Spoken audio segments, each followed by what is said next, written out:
Dead on the spot ang isang motorcycle rider na sumemplang dahil sa malubak na bahagi ng Maharlika Highway sa San Miguel, Bulacan itong July 30. Ayon sa pulisya, biyaheng norte ang rider. Nang sumemplang, napunta ang rider sa direksyon tinatahak ng isang trailer truck, kaya siya nabangga at nagulungan. Sa follow-up operation sa pulisya, na-arresto ang truck driver sa 13 Martires, Cavite. Itinanggi ng driver na siya nakabangga dahil 9 p.m. daw nangyari ang insidente pero 3 p.m. pa lang nakadaan na siya sa San Miguel.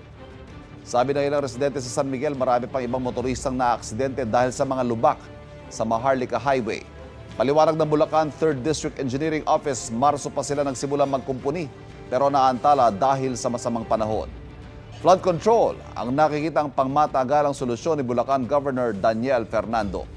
Kinausap na raw niya ang mga gobernador ng Pampanga at Bataan para magkaroon ng mega dike at dagdag na dam para makontrol ang baha.